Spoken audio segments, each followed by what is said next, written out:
Okay. So love him or hate him, I think it can be said without a doubt that President Donald Trump is a bluffer a lot of times. That's a way of dressing up the word liar. And yes, all presidents are liars. We got to stop this, this tit for tat equivocations, party to party, and we got to stop this bipolar mindset. Don't think of that as in the condition, but rather as in two poles, and one being your Republicans and the other being your Democrats. We got to stop thinking in these two mindsets. And especially lately, it's really become you're either all in or you're all out. And I think what that does is it either radicalizes everybody within the party, and then it marginalizes everybody who doesn't fit into either one of those parties all the way. Again, because, for instance, like, I am a believer in pro-choice. I am, however, also a believer in the Second Amendment.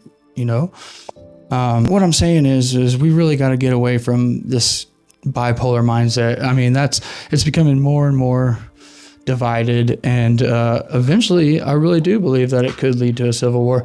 I think that most definitely there's something big on the horizon now, whether that's a world war, which people keep, throwing around like it's nothing.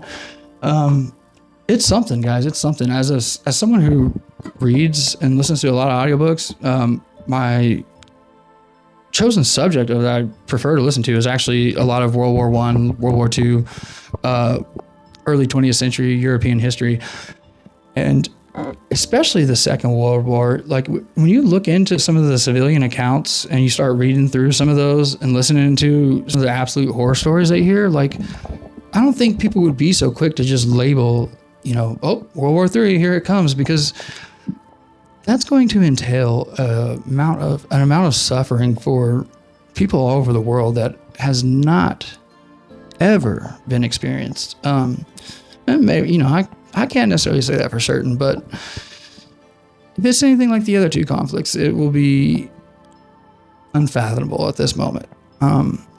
So we need to stop calling for that. We need to stop beating the drums of war, and also, stop being so polarizing, and the parties themselves, they got a lot to do with this.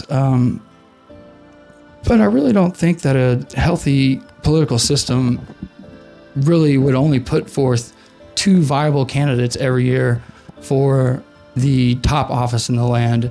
And those two viable candidates will inevitably, toe the line of what it is their party wants rather than doing what they want and what they feel.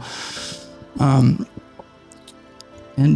on that, if we can get out of this, bipolar mindset, this partisan state that we have, and we can get some bipartisan effort towards governance. I mean, I really think that things could possibly turn around and the system doesn't need a massive overhaul. But I do think that these two parties are what's really running this country into the ground, because they have a monopoly on the presidency. They have a monopoly on most,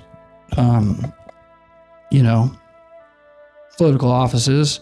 It just doesn't encourage a lot of individual free thinkers, and it doesn't also encourage you to genuinely follow your beliefs and not just what it is your party wants you to believe.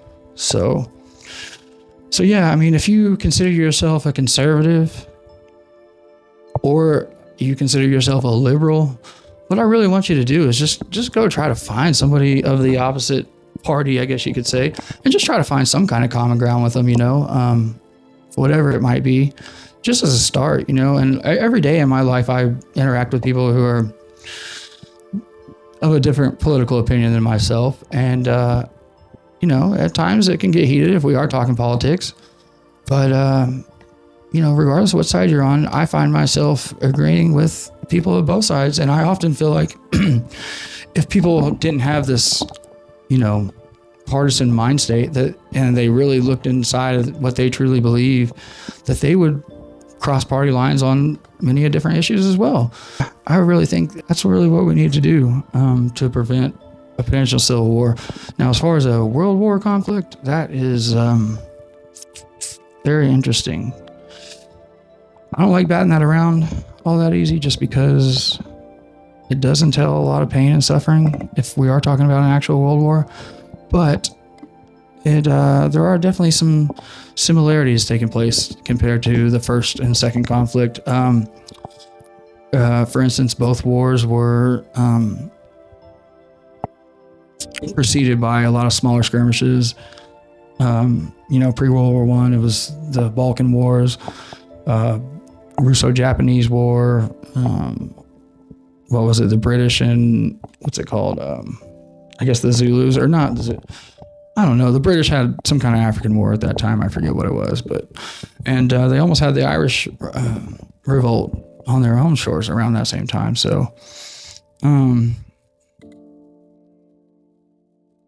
yeah, I forgot what I was saying. Oh yeah, the similarities in the World War. So that's a big one. Also, large, substantial gains in the field of technology. Prior to both world wars, I would say that technology had just come along leaps and bounds, and was definitely a contributing factor. I also think pre-World War I, especially, that there was a more globalized economy than we had seen in a while, which is similar to what we have going right now. And I get it, like it was long time at World War I, is how do you say we have a globalized economy? Well, I mean, just because that was the era of the first dreadnoughts, that was the era of the first radios, that was the era of, the first flight. And ideas were traveling at a much faster rate than they previously had. And so, and trade was on a different level than it had been for a long time. So yeah, it was just an interconnected world, kind of like what we have now.